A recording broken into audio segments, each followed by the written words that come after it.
Welcome to the SBR NHL Double Play of the Day video for Saturday, January 18th. I'm Ian Cameron with Adam Booth as the Saturday NHL card is upon us. A big slate as usual.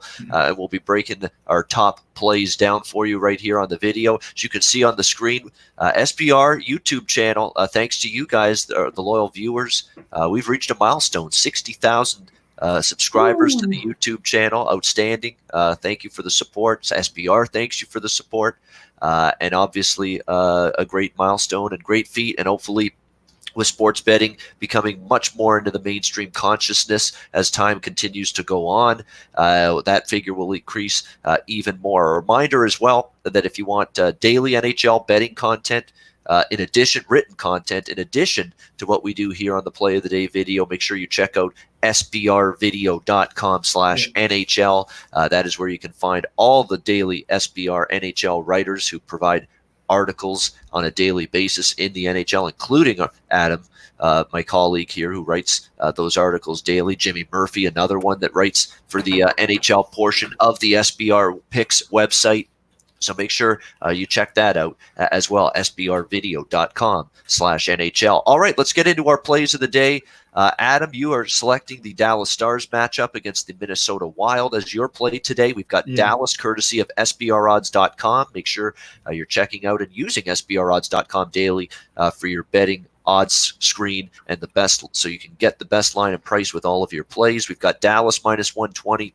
Total 5 here, shaded to the over, and it's about time we saw a 5 with Dallas, because this team has just had a knack, basically, of bringing everybody down to a low-scoring, tight 3-1, 4-1 type of game. 2-1, that's been the type of games we've seen from the Dallas Stars, and finally we're starting to see 5s, and there's a lot of teams, I think, in the NHL that probably should be lined at 7 right now when it comes to totals. I always thought for the last several games, Dallas should be down to 5 with the way they're playing. They're just pulling every single opponent they're playing into these very low-scoring, tight-checking hockey games. So finally we see a 5 here in this game. The Minnesota Wild certainly haven't played great hockey lately, but they are coming off an impressive win, a pretty solid, pretty surprising win, to be honest, against the red-hot Tampa Bay Lightning, a 3-2 victory on Thursday at home over the Lightning. The Lightning were bemoaning the fact they didn't really play their best game, but let's not give all the credit to Tampa Bay for losing that game. We'll give some credit to Minnesota winning that game, even with Alex Stalock in net, who was actually very solid in net for the Wild, and they've certainly had struggles between him and Dubnyk lately in between the pipes. The Dallas Stars, I would expect them to bring it here tonight after just a bad showing, a flat spot, and I like Buffalo at that underdog price the other night against the Stars. I felt after the comeback win against Colorado, they could easily look past Buffalo and be in that sleepy environment off a road trip as well. Dallas fell right into that trap, and they lose to the Buffalo Sabres at home on Thursday. So Rick Bowness' team looking to bounce back here. I'd expect them to be better tonight. However, Adam says that Minnesota win over Tampa might propel them from a confidence standpoint to another victory tonight. Adam, you like Minnesota here? I do. You're right. And I have to say, although it might have been a good spot for Buffalo, after the first period they were flat. The Stars were flat. But going into the second and third, I thought they absolutely dominated the play, and they didn't get a goal. They weren't rewarded with a goal. I think it was Allmark that was was outstanding in the second and third. Well, he was outstanding throughout the game, but he really stood on his head in the second and third. Yeah, it was Allmark. And then some just undisciplined. It was kind of similar to what we saw from, Jamie Benn getting into the theatrics with, I think it was Calvert in Colorado the game before. It was just some undisciplined penalties. They didn't take any undisciplined penalties in the second and third against Buffalo. I'm mistaking that. But they just weren't able to capitalize on their chances against the Sabres, and kind of a shocking result. I mean, it was 2-1 with 2 empty netters, so you can't say it was, it wasn't, 4-line wasn't indicative of the play and the opportunities Buffalo was having against them. But Buffalo played a good road game and just kind of shut it down in the third period. Kind of what we saw from Buffalo in the opening couple weeks of the season. So I have thought the Stars have played well. I mentioned in the article that in the last 9 games straight, they've kept opponents to under 2 goals. The Wild have been one of the worst teams this year on the defensive end. And so you say, even with Heiskanen out today, I haven't checked his status in the last hour or so, but he was day-to-day this morning. And that is a significant blow considering how good he's been. But they do have the depth, the Stars I'm speaking of, to sort of kind of spread his minutes around. But it's a large amount of minutes. He averages 24 minutes a night. So it's his lack of presence on the ice will be noted on the offensive and defensive end. But the Dallas Stars have been playing so good on the back end, so it's hard to read too much into that. Minnesota, I do have them at 54-55% today, and so at the plus 100, I think it was about plus 106 right before the show. You can find value there. I mean, all the way down past minus 110. So, but I don't think we'll see that. I do think the line will stay relatively where it is. I don't think this is a game that a lot of people are identifying as value, considering you have a Dallas team off a loss, playing a division rival against a Minnesota team that did just lose 4 in a row before the Tampa win.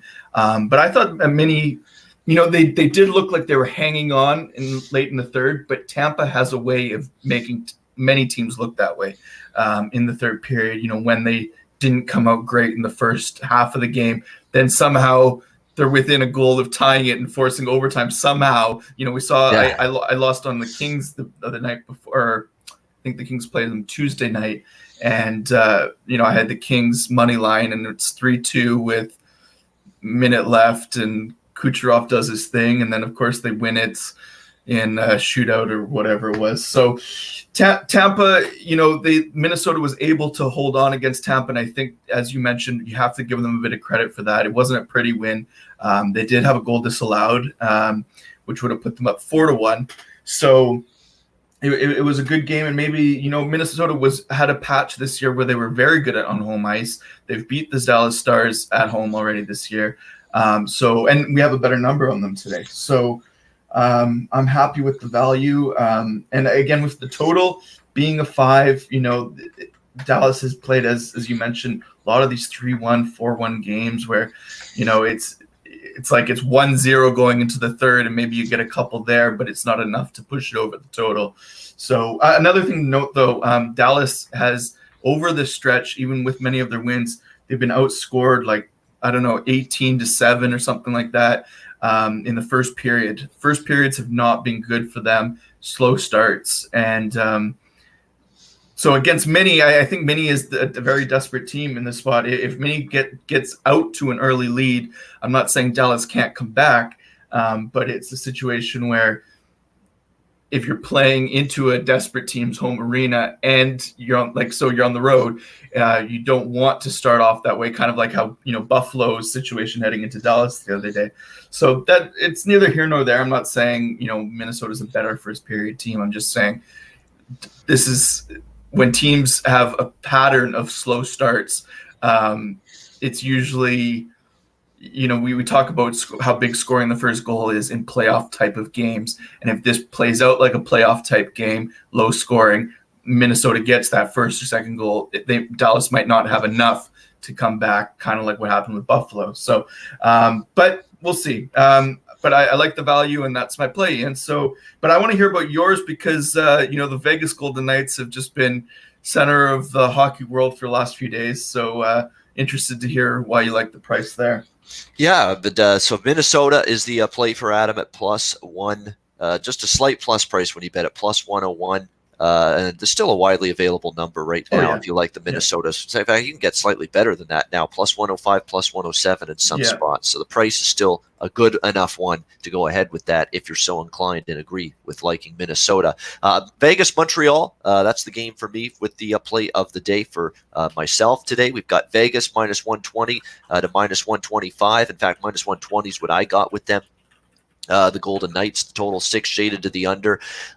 I pretty much have changed my philosophy when it comes to the teams after the coaching change. Whereas before, when it, last year, 2 years ago, 3 years ago, automatically bet the team the first game. I don't necessarily run to do that anymore. I like to watch the first game. I want to see if there is an uptick in energy. I want to see if there's an uptick in urgency. I want to see if there's an uptick in attention to detail, focus, intensity, doing the little things right. Check, check, check, check, check from the Vegas Golden Knights, in my opinion, with what I saw against Ottawa the other night. Much better than anything I've seen from them in recent weeks. And I wasn't so sure, because the Gerard Gallant hit them upside the head like a 2x4 to the head.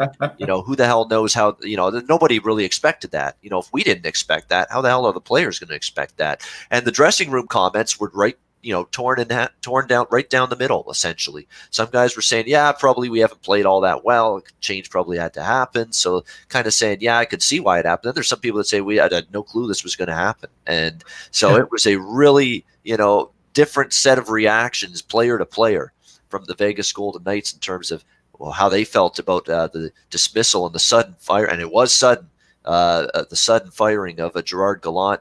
And then not only that, but hiring Peter DeBoer, a division rival for years, with San Jose, a guy that Gerard Gallant didn't have a whole lot of love or respect for, called him a clown in the playoffs last year. Coach Clown, wasn't that it? Exactly. Very, very awkward type of situation. So I was like, geez, how the hell are they going to play here? They're not playing well, but this is a very weird dynamic with this particular coaching change. Well, they played a great game. I mean, at one point they were out shooting Ottawa like 41-19. I know Ottawa closed the shot gap when they fell behind 4-1, but they had to kind of open it up and press the issue.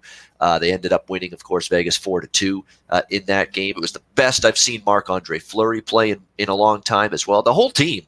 I mean, defensively, they were a lot better. Their big guns, Stastny and Stone especially, it's not been a great season. Maybe Mark Stone returning to Ottawa to face his former team is the spark he needed, because he finally got a goal, get on the score sheet. He played a lot better. Like I said, Fleury was a lot better. The defensive detail in their own zone and their play away from the puck, which has been a disaster for the last few games they've lost, was much better against Ottawa. So I saw that as a mini buy sign here for this Vegas team, because they know they're in a tough Western Conference, in a tough Pacific Division, where they're battling with 4 other teams right now. They're battling with Arizona, Calgary, Edmonton, Vancouver for first in the Pacific. They're all within like 3 or 4 points of first place in that division. It is a crazy race. It is a tight race. You can't afford to be giving games away and afford to be not taking every game seriously. So I saw that as a positive sign, and now you're playing a Montreal team that just can't get on any sort of traction. Like, I know they beat Philadelphia the other night, good win for them in their last game, but guess what? You faced an AHL goalie and Alex Lyon. You faced a Philadelphia team that won the night before in St. Louis, that's dealing with injuries on the blue line to a couple of key blue liners. So, okay, a nice win, but I'm not going to go crazy saying, wow, look at this amazing win for the Montreal Canadiens. And before that, let's not forget, this team has struggled mightily. It's been a really rough go for them. They're still extremely banged up in terms of injuries. They're still missing Drouin. They're still missing Byron. They're still missing their heart and soul, Brendan Gallagher, who I would take on my team any day, the way he plays with that tenacious, aggressive mindset, forechecking, go to the front of the net, take a pounding, gets hacked and whacked and gets sticked and gets slashed and get cross-checked, and he stands in there and still tries to score goals from tough areas of the ice. They miss that element of their team, no question about that. And now they return home where they've been horrendous. I've said this many times. This is not what you expect from Montreal in terms of their record at the Bell Center. That Bell Center used to be a very tough place to win. A very good. It's a tough place to win for the Habs right now. Right now, it is. I mean, their home record's been. But that's what they say, though, Ian, about playing at the Bell Center, is when Montreal's not playing well, you feel like the crowd is against you rather than with you. Even when and that has played. Carey Price has said that. We've seen multiple goal. Yeah. Anyway, carry on. But I'm just saying, it's definitely not probably feeling like a supportive environment for Montreal right now. No, it isn't. I mean, you look at the home record right now, they're on a 1-2-3 for the 1-5 in their last 6 home games. And in fact, the recent home streak is even worse than that. That's just the short term, 1-5 their last 6 home games. For the season, they're 9-16 at home. Yeah. Think about that. That's 7 games below 500 on home ice. So they have not played well. They felt the pressure. They felt the tension because the team's underperforming. I'll give Ilya Kovalchuk credit. He's been great. for the Montreal He Canadiens. has seemed There's no really question. fired up. Yeah, I He have seems noticed to be renewed energy because he's out of LA. That was a bad situation for him. So he's definitely playing with that attitude, like, hey, we can get on a run and maybe get back into the playoff race. But the bottom line is Montreal's not been consistent. It's been a long time since they've strung a good win streak together. I don't trust them to do it after beating Philly with a third-string goalie and Alex Lyon in net. I think that takes away some luster from that win. I liked what I saw out of Vegas. I think now there's a chance that they might be able to take this coaching chain, maybe go on a little bit of a run.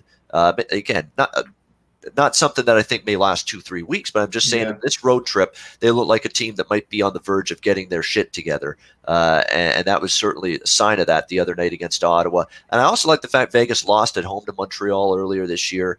So I think there's a little payback on their minds. They got no problem fading Montreal at home. I've done that many times. I remember having Edmonton as a play of the day recently when Edmonton went to Montreal and Edmonton got the job done. This has just been a brutal team on home ice. They've struggled here. They felt the pressure. They felt the tension, the anger from the fans for a team that hasn't played well this season.